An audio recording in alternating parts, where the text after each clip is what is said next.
Hey, welcome into the ShopFix channel. A community joins together for the love of woodworking. In this video, I'd like to detail the entire process on how to create a beautiful tabletop with construction grade lumber. And this is going to be incredibly valuable because most of us have access to this kind of lumber and it's the most affordable. And so if we can create beautiful tabletops with it, well, it's going to be a win-win for all of us. So let's get right into this. ShopFix. It's for the love of woodworking. When purchasing your lumber, you'll notice that not all 2x8s are created equal. Some boards are riddled with knots, cracks, and warps, which we want to avoid. Look for boards that are as straight as possible, with minimal defects. Bring a moisture meter if you can. Anything above 10% moisture content should be left to dry further before using. Once these boards have been cross-cut to rough length, lay out the boards to create a visually cohesive look. Match grain patterns as naturally as possible and alternate the growth rings to reduce potential warping. Before we start jointing, mark the boards with a triangle. This keeps everything in order. Use the I/O method to account for any inconsistencies in the joiner setup. The boards marked with an I are inside faces, which go against the fence, and boards marked with O are outside faces. If you're working with longer boards, roller stands will provide crucial support to maintain stability and accuracy with smaller jointer beds. After jointing, you can refine the edges using a track saw with a quality blade. This technique ensures a seamless fit between the boards and eliminates any minor gaps that are still present. If you appreciate the work I do here, don't forget to like this video. Next, run the boards through a planer to ensure consistent thickness across all pieces. Take a light pass to reduce snipe and also to retain as much of the thickness as you can. It's glue up time. This is where it all comes together. Apply an even layer of glue and tighten the clamps just enough to see a small amount of squeeze out. This indicates a strong bond.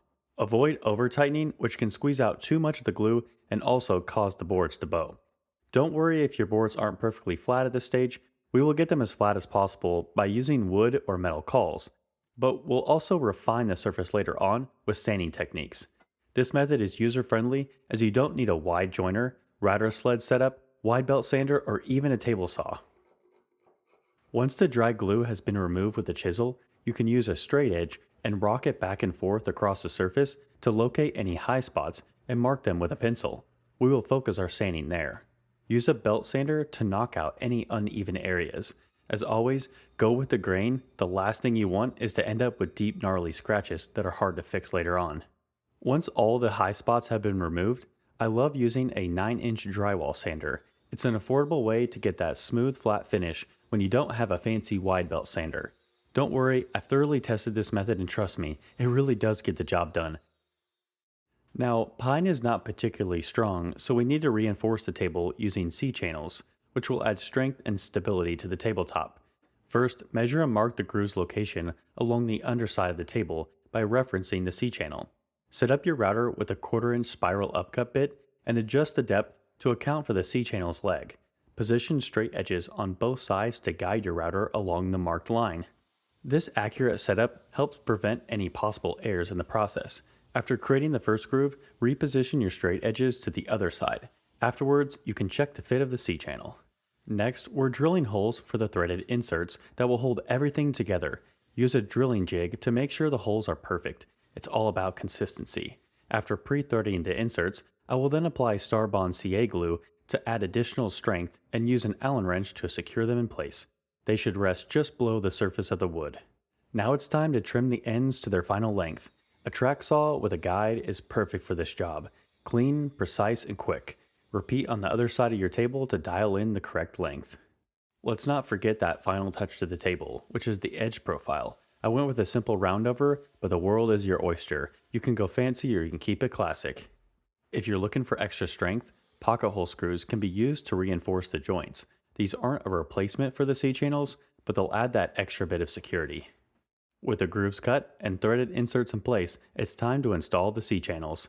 Bolts go into the inserts and everything gets tightened up. Don't overdo it on the tightening. You're not trying to break anything, just keep it all secure. The C-channels have led to my most successful tables, so I'm not going to understate their importance. Now we need to flip the table over to access the top of the table. This is a delicate process, but can be done single-handedly. To make sure I don't ruin any of the surfaces with scratch marks, I attached felt circles to thin strips of wood and placed them underneath the table. By using the straight edge rocking technique, I will mark any remaining high spots. Essentially, by rocking a straight edge back and forth, you can identify where the fulcrum is, which will always be the high spot you need to remove. Then by using a belt sander, you can smooth these high spots out one by one. You can then follow it up with a drywall sander to get everything flat and perfect. The 9-inch drywall sander can be supported with your hand to make sure it makes consistent flat contact with the surface of the wood. Now finish off the top with the final edge profile.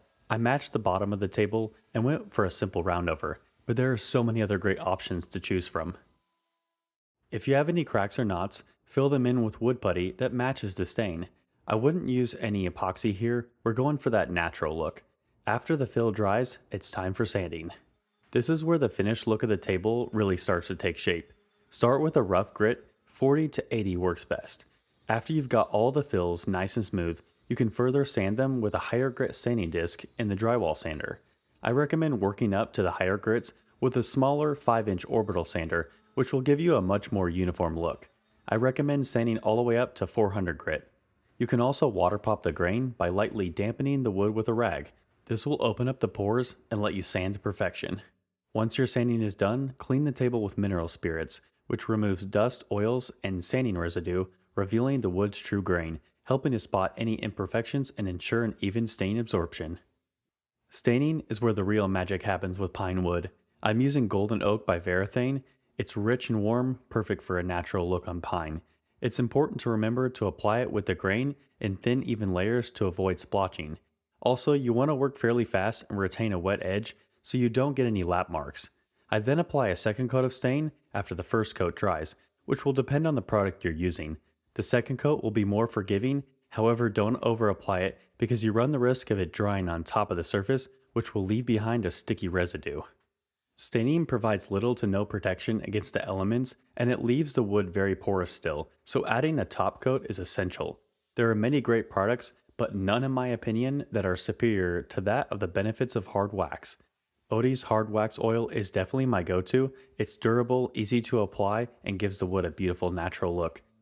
This tabletop is proof that with some skill, patience, and attention to detail, you can turn basic construction lumber into something truly special. Whether this becomes a dining table, a desk, or a statement piece in your home, you now have a rock-solid, handcrafted surface that will stand the test of time. In this case, the tabletop was featured on a spindle leg farmhouse dining table for my client. If you found this video helpful, give it a like, hit subscribe, and drop a comment. And remember, every piece of wood has a story, you just have to bring it to life. Happy woodworking, my friends.